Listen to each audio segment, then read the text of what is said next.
Welcome to Threads of Sustainability, where you get to hear the passionate, informative, and engaging conversations of creatives, makers, manufacturers, and producers from all over the globe. We explore what sustainability can look like in the quilting, fiber, and textile world, and I'm your host, Bridget O'Flaherty, also known as the Sustainable Quilter. Welcome to this week's episode of Threads of Sustainability. I am so excited to bring you this conversation that I had with my next guest. Sue Sherman is a national and international award-winning quilt artist. She does amazing, beautiful wildlife creations. She goes out on many travels, takes photographs, and then she represents animals in her artwork. She uses, precise painting with dyes and thread, and she's super passionate about protecting Earth's creatures along with their habitats. And she really hopes that her work inspires the interest to share the urgency around this message. Her quilts are astounding. I had the pleasure of seeing one of her quilts in the NJS in Vancouver in the spring, and I had really the honor of talking with her. I really hope you enjoy the conversation. We do go off on some different tangents. We get a little science talky because we both can't help it, but it was a really nice conversation, and I hope you enjoy it. Welcome, Sue Sherman, to the Threads of Sustainability. It's pretty exciting to have you here. I've wanted to talk to you for ages. So this is thank you. And I've seen you all over Facebook and Instagram, and I've been thinking, this is a lady I'd like to get to know. Yeah. It's wonderful that it's finally happened. We have a lot in common, I think, and a lot of same core values, it seems like from what I can tell. Yes, I think that's definitely true, and even similar taste in art. So yeah. So the first thing I'm going to ask you about, because it's the most exciting thing that's happened to you in recent weeks, is I'm going to ask you about the quilt festival that you were just at. Well, I just got back from the International Quilt Festival in Houston. Amazing. It was so exciting. I have not been to a quilt festival since the 2019 Houston Quilt Festival. Oh, okay. So 3 years, no quilt festivals, and I'm back at the biggest one in the world. Yeah. And it was awesome. I saw a lot of my friends there, art quilty friends from around the world that really you only see at this kind of event. And not a lot of Canadians, but some. And I got to show off my new quilt, the quilt called Dear Humans that got some attention at the National George Show in Canada earlier this year in Vancouver. But it got a lot of love in Houston. Yeah, it did. I got to stand for a little over 2 days in front of my quilt. Well, they gave me a chair. That's awesome. They gave me white gloves. There was this little enclosure with a rope around it. There were fresh flowers. Amazing. And a big sign. You were a celebrity. They gave you celebrity status there. I felt like a celebrity. They did a great job of that. And awesome. It was great to talk to people about my quilt. A lot of people, they wanted to know about how the quilt was made and that kind of thing. But I also got a lot of questions about the message. People wanted to be clear what the message was. So talk to me a little bit about that, because I know what Dear Humans looks like, but we're on this is an audio format. So talk to us a little bit about what drove you to do that and what the imagery was representing. And then I want you to talk to me, of course, tell us a little bit about the award that you actually picked up. You didn't just get celebrity status for no reason while you were down there, but talk to us a little bit first about, set the background of the actual quilt for us. Well, the quilt is, it's 8 feet wide and 5.5 feet high, but it's an art quilt. So it's a smallish quilt, but it's huge for an art quilt. Yeah. It is made by painting with dyes onto white cotton and then a lot of thread painting. I estimate over 1 million stitches Wow. in mostly in tri-level polyester. And the image started from a trip we had to Kenya in 2019, Okay. taking a lot of photographs of animals, African animals, nature reserves, and the kind of photographic safari that has become possible now that people hopefully don't do a lot of old-fashioned kind of shooting safaris anymore. Sure, sure. So the thing is, when you're taking photographs of wild animals, you get a lot of animal butts because they're looking the other way, or they're walking away, often running away if they see you. Sure. So I ended up, my first thought was to delete them. And then I thought, well, wait a minute, I have a lot of animal butts. Maybe I could do something with them.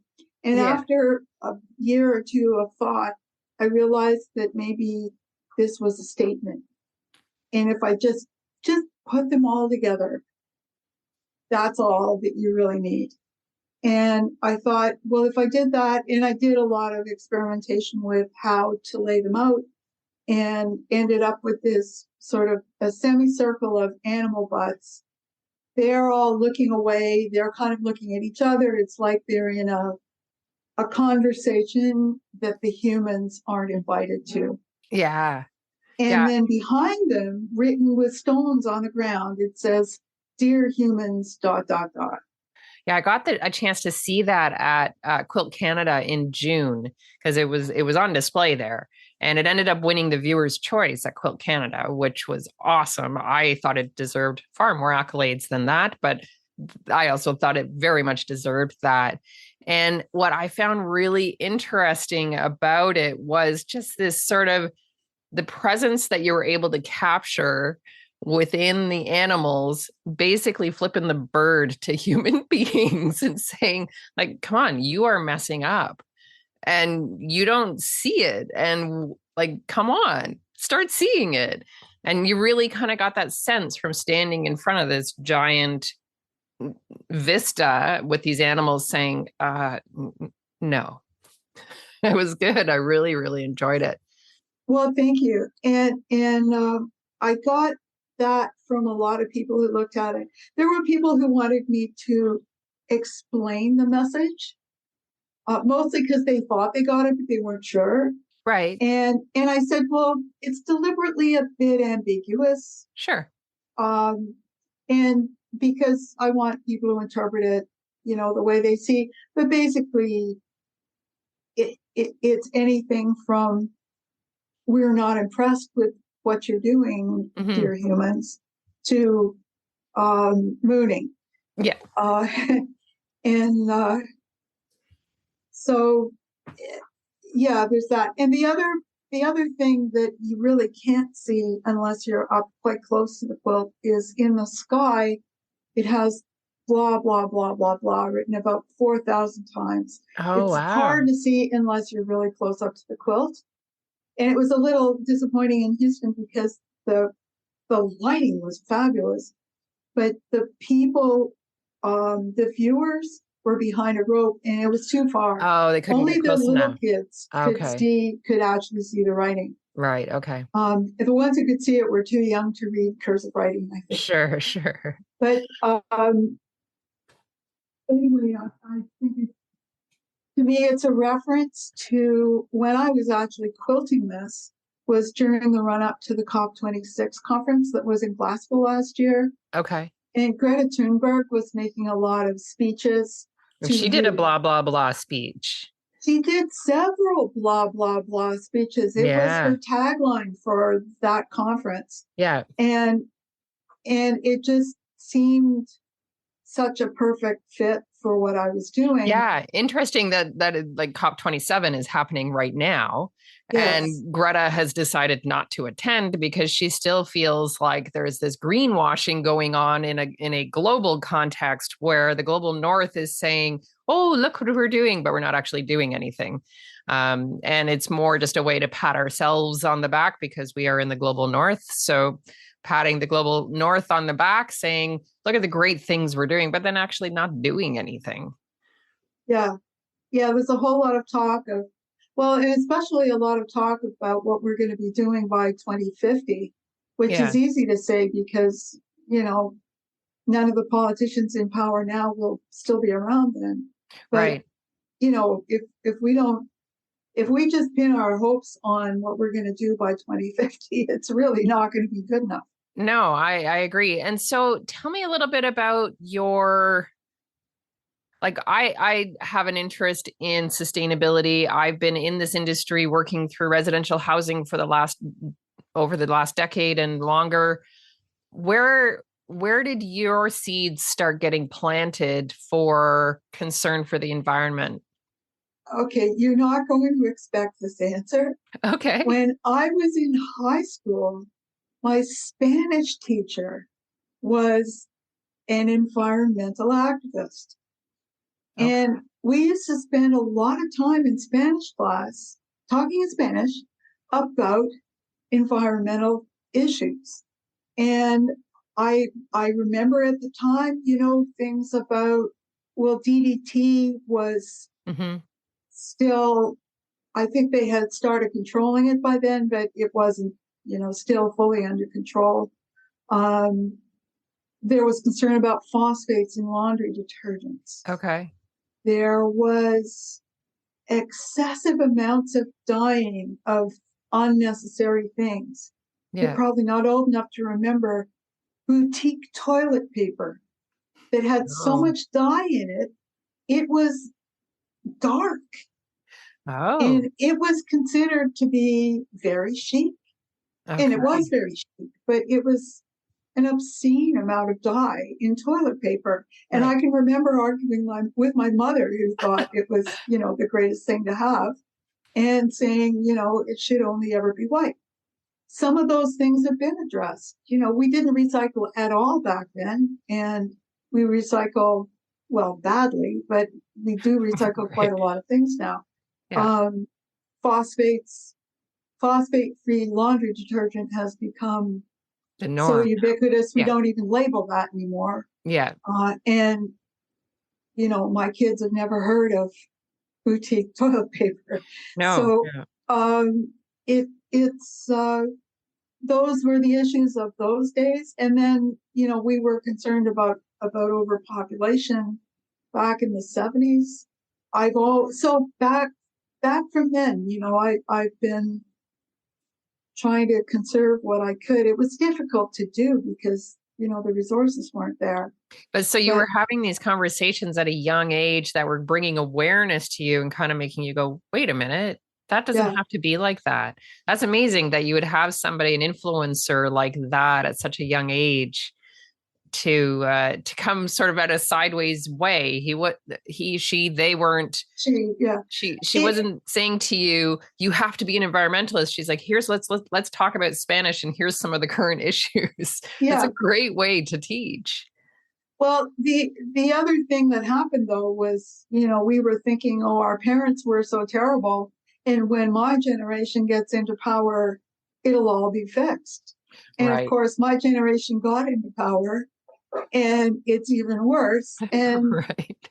I look at younger people today, and other than the really little kids, the the there's really not, they're no more aware, probably less aware about environmental issues than I am. And Interesting. I really thought that younger people would become more and more aware of environmental issues as time went on, but that's really not what I'm seeing. They're So learning more about it in school, but that's about it. what do you think that, where is that coming from? Is that heading back to that corporate greed and really the almighty dollar kind of pushing what policy and politics are? Is that really what's preventing environmental awareness from being at the forefront? Well, I think that's a part of it. That that's certainly on the policy side is probably a part of it.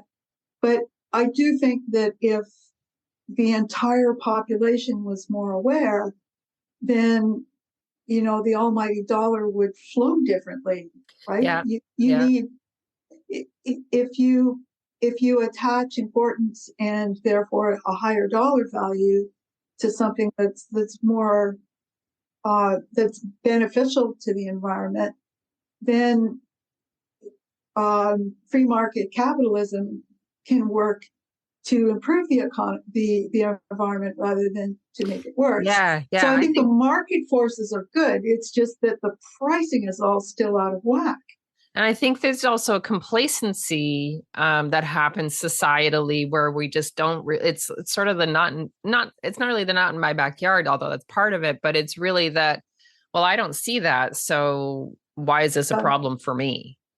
well, and I do think that there's a whole host of areas where we need to have some concern, and people that are, I guess, younger people, depending on what they're doing, sometimes they're working so hard that they feel it's just too hard to care about these other things. Yeah, But for definitely. example, if I go to a restaurant and I think I'm going to be bringing home a doggy bag, I get mad at myself if I forget to bring little containers to the Yeah.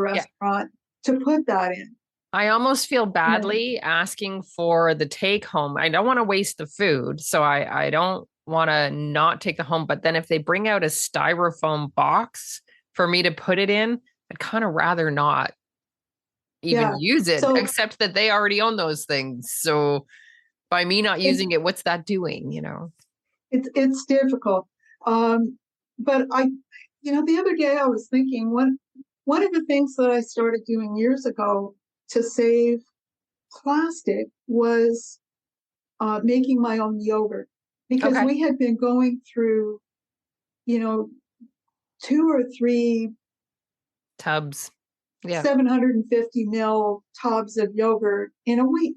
That's Right. a lot of tubs of yogurt and a lot of plastic. Yep. So for the last several years, I've probably saved, 200 or 300 of those plastic tubs. Yeah.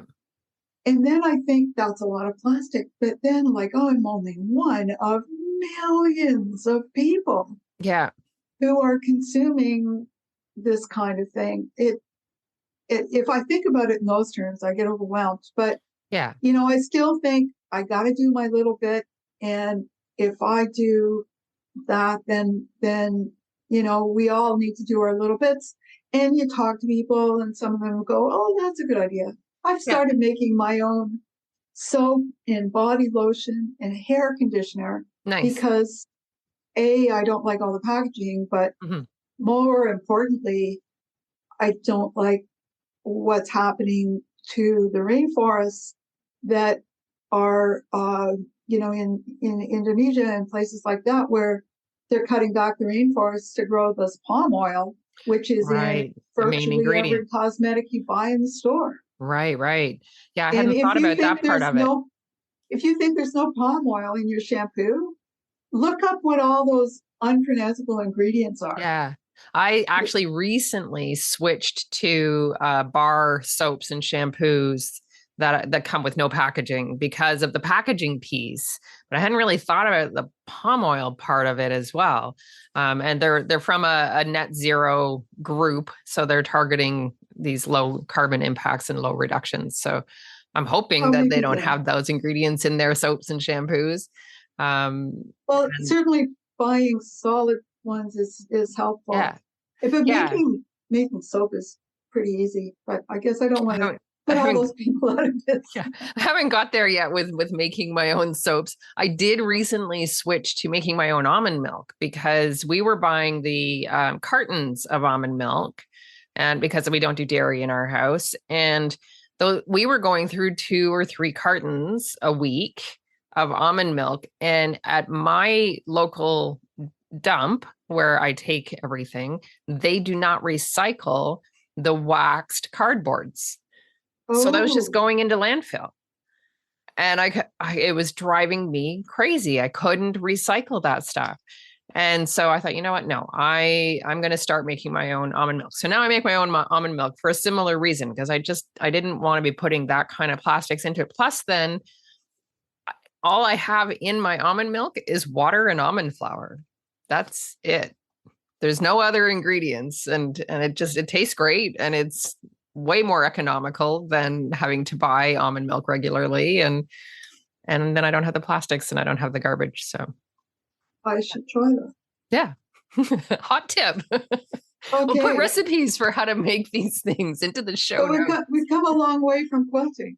Yeah, we have. We can come back. Let's come back to the quilting. Let's pull it back in again. So you got this award down in Houston for your Dear Humans quilt. Tell us more about that. Well, the award is for thread mastery, and it was sponsored by Superior Threads, which is kind of a happy coincidence because I used Superior Threads for most of this. Nice. It was a $5,000 award. So amazing. Congratulations. One of the big awards. Thank you. Yeah. So I got, when you walk into this room with 1,100 quilts on display. Amazing. Mine was one of the 6 at the very front. Wow. So it was really, really exciting. Well, and I think that it's so great to have a quilt like yours with the thread mastery, because it is beautifully executed. Like, you've done the painting, the artistry is absolutely stunning. The work that you've done on it, the quilting is amazing and absolutely deserves those awards. But putting something like that with that kind of messaging at the front of that kind of international quilt festival is sending a message out to the quilt community saying that, you know what, these issues are important and you can speak your truth, and it's impacting people. That's such a huge impact. Well done. Congratulations. Well, thank you. And I did get a lot of people comment on that. One thing that surprised me a little bit, although it probably shouldn't have, was there were quite a few school groups that came through. Okay. And some from elementary schools, and they were coming through the quilt show as part of an assignment. I think they all had to go back and make a quilt. Right. But they asked a lot of questions about how to make it, but also a lot of questions, about the message and everything. So it was nice. The kids asked really good questions, especially the smaller kids. The high school kids, they were too cool to ask good questions. Sure. Okay, so tell me a little bit more about some of the choices that you make now when you're making your quilts, the sustainable choices that you're trying to make, not only because I know that not necessarily all your materials are what we call sustainable materials. And I don't know that matters terribly in the world of sustainability. It's too big a package, I think. I don't think we can all do everything. I think we do our bits and pieces. So, but tell me a little bit about your process when you're working in an art piece. Well, I think that it's kind of inherently sustainable-ish. Sure. Because what I'm working with is one really large piece of white fabric on the front and one really large piece of white fabric on the back. Right. So I don't have millions of fat quarters of lots of different fabrics because I don't use lots of different fabrics. I just use white cotton. Right. So I think just because of not having to have all this variety in my stash, I don't buy a lot of fabric, which really kind of reduces the amount that goes into a quilt and the amount of fabric waste as well. Yeah. There's a few things that from a sustainability point of view aren't great. I have to use artificial dyes. Sure. So I'm using the Procyon MX dyes because they react with the cotton and you need that. Having said that, I'm not using a lot of them. Right, and they're pretty stable once they're set too, right? Like they're not. And they're also quite light resistant. Yeah. So this quilt should be more resistant to fading than a commercially printed fabric, for example. Okay. The other thing that I do is that in order to cure, how the dye has to react, so you need to keep it moist for 24 hours. And with this, because the dye is painted on, you have to make sure that no one part of the fabric touches any Oh, other part right, of the right. fabric. Yeah. So you put a piece of plastic under it, and you Okay. put another piece of plastic over it, Okay. and then you fold it all up. Okay. And then none of the fabric touches any other part of the fabric. But you end up using a lot of plastic. Sure. Are you able to So reuse that though? I have pieces of plastic that are probably 2 or 3 years old Okay. that I've used over and over again. And I use the cheap white plastic tablecloths you get at the dollar Okay. store. Okay. That people use them at Christmas parties or birthday parties and then throw them out. Yeah. And I've used them over and over again. You know, So have you seen Natalia Karover's work? She's out of the US, and I interviewed her earlier, and I can link to her episode. But she works specifically with plastics. And so she uses plastics as a waste material, but then she'll overlay it and does layers and layers and then stitches on it. And she cuts away some of the plastics as well. So you get these opaque assemblies happening. Basically, you get these translucent layers one on top of the other that create this different depth. It almost looks like leather. It's really quite spectacular. So maybe you could start challenging yourself to use plastics in some different way in your next art pieces. I have thought about that. I think I have also seen, and I think it was her, using clear plastics for water, and it Yeah. looks Yeah. quite realistic. Yeah. Yeah. Yeah, she's done some really great stuff with like bottle caps and all kinds of different plastics. She'll assemble them together and stitch them down, and they become Mm. part of this textural collage, as it were. Yeah, it's pretty neat stuff. I think there's some people doing some really great things out there, pushing the envelope of what materials are for quilting and textiles nowadays. Yeah. Yeah. Um, Anyway, that's another side. We keep going down these other sideways things. Um, so tell me a little bit.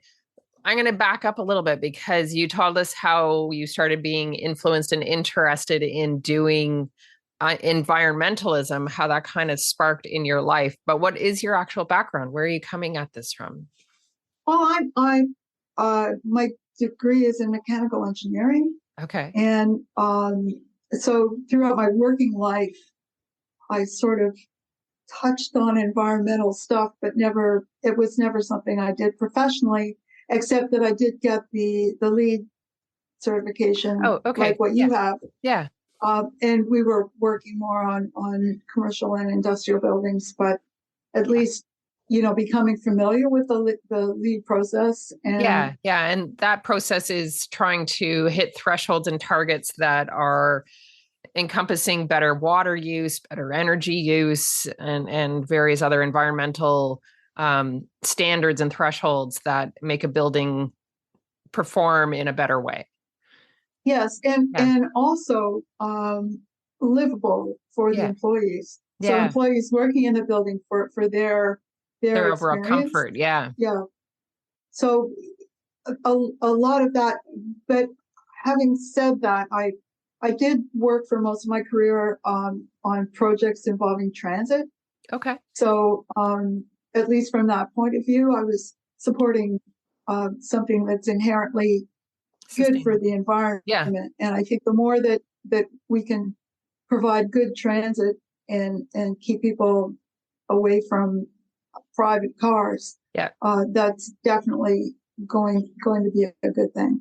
Yeah. But Yeah. the Absolutely. transit has to be good and safe and clean and get you to where you want to go without a lot of extra time. If Yeah. transit can actually get you to where you want to go faster than your car, Then people don't need that's a cars. really Yeah. good. Well, exactly. Yeah, it would be great. It's tricky in a country like Canada where we are so vast between our cities and a lot of rural living going on. It is, and it's inherently difficult. Yeah. So, but where we can do it, we should. And I know people who live in rural areas and they couldn't get by without a car, and it No. needs to be a pickup half the time. Yeah. But I also know people who have lived their entire lives in Toronto who are older than I am, who've never driven a car. Yeah. Yeah. So I think we do it well in some areas for sure. I think and I think that there's some changes coming now in the transportation world that is really exciting and interesting. And I think it's making some great changes. I think transportation's had a really, that's an area I think in the world of sustainability on the mass transit side of things where things have kind of gone in leaps and bounds away from the fossil fuel dependency. And with the exception of air traffic, of course, but the ground transit, I think that I mean, am I wrong? I get excited seeing that from different cities, all the different ideas that are coming out in different cities. I think you're right. And again, on the planning side, I'm not really an expert, but certainly my experience has been that in more and more cities, more so in Europe, but starting in a lot of North American cities, you're seeing more and better and faster transit that is good enough to get people to leave their cars at home. And that's the whole objective. Yeah. And there's a whole lot of things that have to be done and that can be done. It's not just one thing that's going to make our carbon footprint lower. No, there's so many parts to it. And it's one of the reasons that I like to talk about all these different things, because I think that people think that we have to adopt the whole package. And I don't think that that's really possible. I think that we have to look at the areas in our life where we can maybe make some changes. And maybe if you're in a city situation, you can make choices about transit. And maybe if you're doing creative things, you can make choices about how you are doing your creativity and what materials you're using and what processes you're doing and what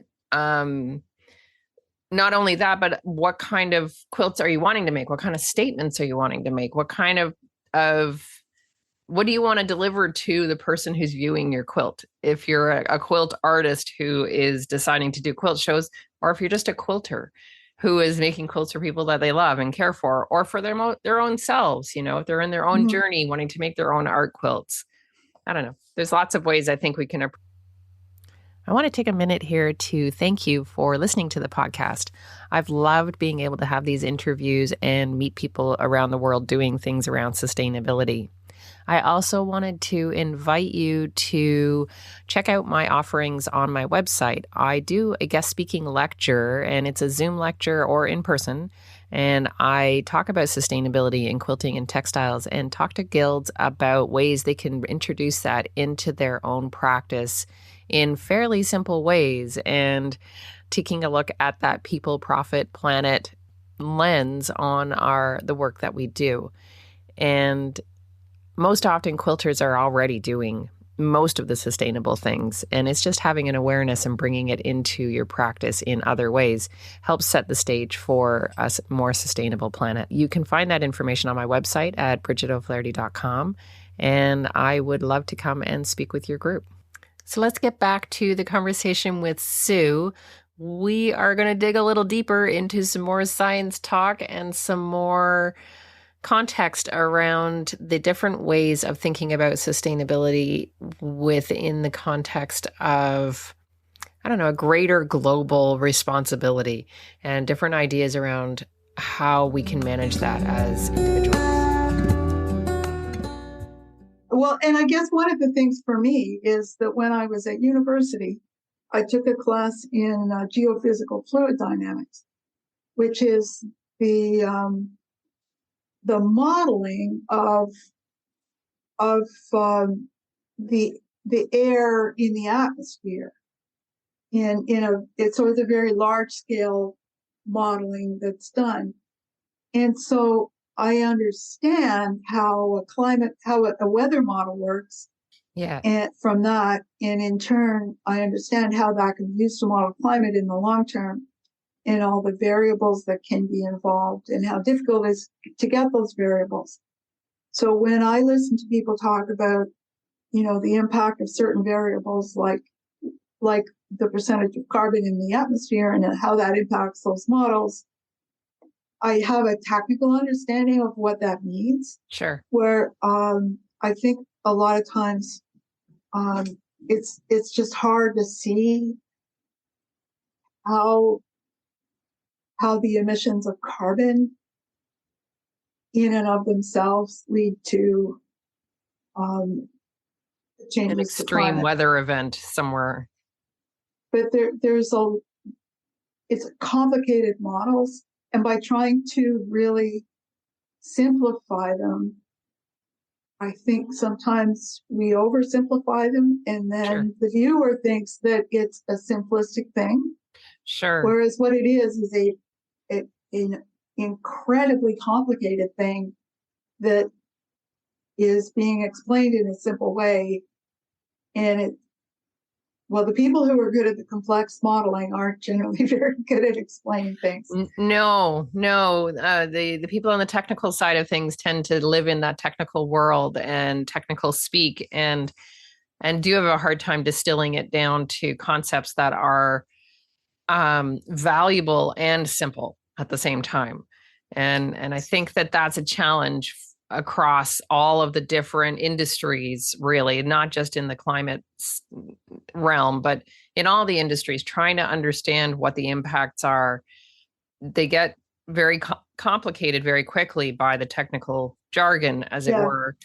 And yet they kind of need that technical understanding to really hit home what the value is of knowing those things. But it's very difficult to have the average person who isn't technical or interested in those kinds of technical pieces understand that all. And I think that's where artists come in, actually. It is where artists, and we're getting back to the art. We're coming back. We're bringing it back in. I think that's where artists come in. And I think that something like your piece that you did with the Dear Humans, I think that the art piece is, I think artists have, I don't know if it's an obligation, but an opportunity to share, and especially artists who have technical backgrounds, to kind of share a bit of what they know and understand, and to help other people understand it. I think if I can do that, and the other thing is to make it something that people want to look at. Sure. Like, there's no point making a hard-hitting message that everybody looks at and goes, "Oh, I don't want to look at that." It needs to be something that's going to draw people in, so that they get the message, and they get it at a lot of levels. Yeah, I think that's a really subjective thing, though, because some people really like the things that they don't want to look at. Well, that's true. They'll still go in and look at that. It's like the train wreck. You can't take your eyes off of. Nobody wants to see it, but you can't stop looking at it. So I think that there's some value in that kind of statement as well. You're right. I'll have to think about that. Yeah. Talk to me a little bit more about some of the other things that have driven you to want to be creative. So you moved from being a mechanical engineer. How did this world of creating and quilting and textiles come through in you? How did that start? Well, that goes back to when I was very small, like 5 or 6, sewing, and a lot of quilters, I'm sure, tell you that. My mom used to sew a lot. She used to knit and crochet, and I learned all those things when I was very small. We were English, so not a lot of quilting. My mom certainly never quilted. She made an eider down, but she never made a quilt. When I didn't really quilt until maybe 10 years ago. Okay. And then I didn't start my first art quilt until about 5 years ago. And to be honest, I can't really tell you what made me want to do that. But at some point, it seemed like all of these other art forms, and the painting I had done in high school, and the sewing and the knitting and the copper wire jewelry, it's like it arrived, and quilting became the way I could bring it all together. I still don't exactly understand how it works, but in my mind, that's how it went, and that's what I got. So it So tell me about your first quilt. my very first quilt. Yeah. Okay, I had been sewing for many years, and I wanted a quilt for the bed, and I thought, well, here's my chance, I'll make it. And my sister-in-law lived in St. Jacobs at the time, Okay. and I went there and said, well, there's quilt stores here. So I went into a quilt shop run by some lovely Mennonite ladies, Yep. and I said, I want to make a quilt. I thought it was like making a dress, where Sure. you buy a pattern and fabric. Okay. And of course, I looked at books and got a pattern, and then I was like a babe in arms. They had to tell me what fabrics to buy, Right. but they did, and they were very helpful. And I took it home, and the quilt top was easy because I was a sewer, but quilting it was not. Right. So I ended up hand quilting it. It took me 3 years, Okay. and it really didn't look all that good. And I decided I would never make a quilt again Oh after my that. God. We're like the same. I was totally the same. Mine was a 2-year project. And I decided after that, no, I'm not a quilter. I can't do this. That's so funny. So then how did you end up actually deciding to go and do more quilting? It happened when I was living in Hawaii. Oh, okay. I there is a lot of quilting there, Yeah. and They do mola quilting there, right? The mola, the cutaway. Is that oh, they do applique, and then they applique? do Yeah. reverse applique. Maybe Yeah. that's That's the what that's. mola. Yeah. But the Hawaiian style is done where you fold the fabric, basically like a snowflake. Okay. So it's an 8-part repeat. Okay. I I actually teach Hawaiian quilting uh, Amazing. sometimes, but it's one piece, and you open it up like a snowflake, whether it's a big bed quilt or a little pillow. Okay. And so I learned how to do that, and I saw a lot of art quilts, but I was working there. I didn't have time to learn how to do that, but I kind of got the bug for that. And also, while we were living there, my husband got a lot of photographs of sea turtles and things. Nice. So that kind of all came together after I retired from my engineering job and Okay. started uh, trying to find the right medium in quilting to do fabric designs of the animals that I wanted to represent. So it's So always been about animals for you? yeah, I wouldn't say so, but it sure is now. Yeah. And I think, I'm not particularly fond of animals to touch. Like I'm not, Right. I don't really care that much about dogs or cats or anything like I'm the that. same. You and I are very similar people, actually. But I care a lot about wildlife in Yeah. that it should be allowed to be wild. Yeah. Yeah. I understand that. Yeah. So, and those become more and more, that's your expression. That's what you're sharing when you're doing your art. Yeah, yeah. I think as much as I'm quite passionate about the world as a whole and climate change, I think the um, the loss of habitat for wild animals of all kinds, for reasons that we don't even necessarily understand. Sure. We can count the number of acres we have, but if it's not contiguous, then it's no good for elephants because they Yeah. need to be able to roam hundreds of miles. Right. And there's all kinds of little things about the environment that we can't hope to know all of those things. Yeah. And a lot of the animals become extinct before we even know they exist. Yeah. Yeah. And the loss of habitat for human development seems to be Mm-hmm. growing in a concerning way, really. Yeah. And but yeah, these are all the kinds of things like, and all of these different kinds of concepts and ideas are kind of what leads to that overwhelm of, I can't fix climate change. It's too much, it feels beyond the individual when we start talking about those kinds of contexts. It certainly does, and Yeah. that's one of the things that I'm hearing a lot about now too is basically fear of climate change and fear fear to the point of being obsessed and thinking it's inevitable, and that's just another kind of inaction. If you think Yeah. nothing can fix it, Then why then bother? then why bother? And I think for that reason that certainly in the art that I do, I think it's very important to have a kind of positive message, Yeah. and where possible a little bit of humorous message, Yeah. and humor to draw people in, and the positive to say there are things we can do and we should do those things. Well, again, And yeah, I think it comes back to that individual, casting a stone and creating ripples and making those waves of change out of those ripples.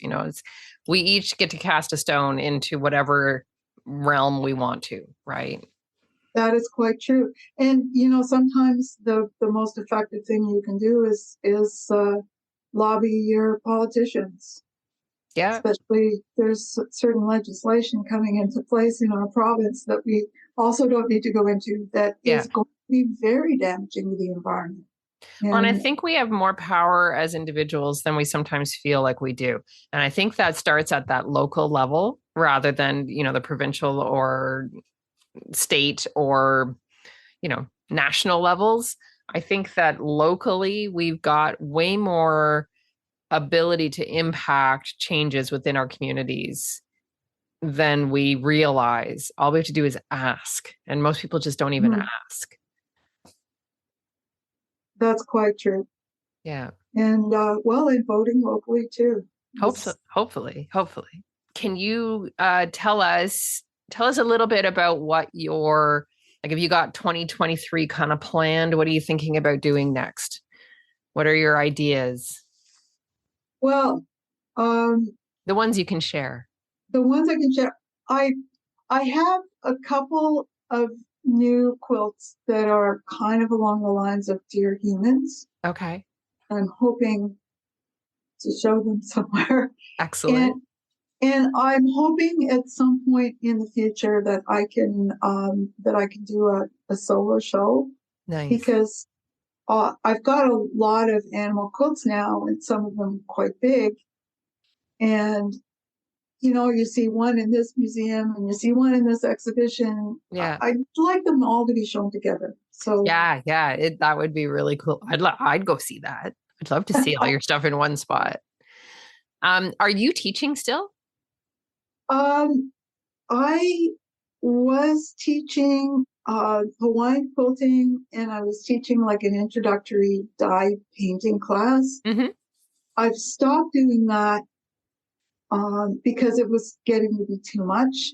But I think what I'd like to do is revamp the dye painting class to make it a little bit more specific to what I do. Maybe Nice. a little bit more art, less paint by number. Yeah. And teach it maybe 2 times a year. Nice. So, a little bit. I think I should still do it, just not try to do it as much as I was doing before. Does that answer your question? So tell us where people can see your work and how they can, if they want to get in touch with you, how they can get in touch with you. Well, they can get in touch with me through my website at SueShermanQuilts.com. Nice. And also Facebook or Instagram, Sue Sherman Quilts. So you're on social media. Good. I'm on social media. Yeah. Awesome. The old people social media, the Facebook quilters. Yeah. And you're not doing the TikToks? No, I don't. No. I do also do a newsletter. Okay, good. So I find it's a little easier to control because it goes out by email, and and I'm not subject to the algorithms of Facebook. I never know. I think people still really like to get newsletters. Yeah. I like getting newsletters. So if anyone's interested in my newsletter, there's a link on my my webpage that Okay. that you can message me, and then you can get my newsletter every month. Awesome. I want to thank you so much for talking to me. We went down a lot of rabbit holes, which I totally love doing and love having those conversations. And I think that you and I have so much in common. We are very similar people, and it's just really nice to talk to somebody who's kind of a kindred spirit and has that same drive and interest and care around what's happening in the planet. Well, thank you, and it's really been great talking to you. Are you going to be at Quilt Canada next year? I am going to be at Quilt Canada. I actually decided last week, or the end of October, I'm taking a booth out at Quilt Canada. Ooh, Yeah. Yeah. I still haven't figured out exactly what I'm going to be doing in my booth, but that'll come. I'll figure that out over the next 6 months. I got time. I don't know what I'm doing yet. I just decided it was a leap I had to take and help me move forward with everything. And I'm hoping to have a piece in the show as well. That's my winter project, is to get some art pieces actually put together. So, okay, well, I'm hoping to as well. So yeah. No, and I'm trying to decide yet if I'm going. So that's why. Yeah. Take by force. Let's take the show by force and show up with sustainability as the main theme. I was very excited to see that they put sustainability as an award of excellence. They approached me about that and said, "What do you think about this?" I'm like, "Yes, it's amazing." Do that. Yeah, for sure. That's a great thing. Well, and all the sustainability pieces that you're doing for the Canadian Quilter magazine as well. Yeah. I've got another one coming out in December, or I guess it's in January. It comes out, or sometime. Yeah, the next winter episode, the winter edition, will have another article in it, and then the spring edition, they wanted a 3-part article on sustainability.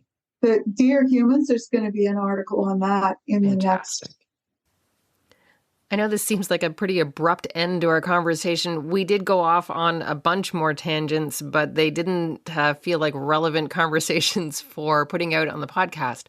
So I ended it there, but it was a fantastic conversation with Sue Sherman. I really, really enjoyed it. I really feel like we are very similar people, and we've had several conversations since we did this recording and are becoming fast friends.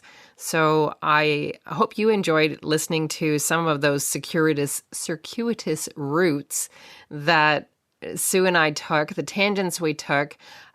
These are just some of the ways that sometimes people who think about the environment and have a bit of a science mind, these are some of the ways and directions that we think. And I wonder how many people out there are kind of thinking in the same way and having some of the same thoughts and same ideas around sustainability in what they do in their days. If you are one of those people, send me an email. I'd love to hear about it. I hope you've enjoyed this episode, and I hope you enjoy more to come. If you're interested in a community that engages with sustainability in quilting and textiles, you can join the Learning Hub at BridgetO'Flaherty.com.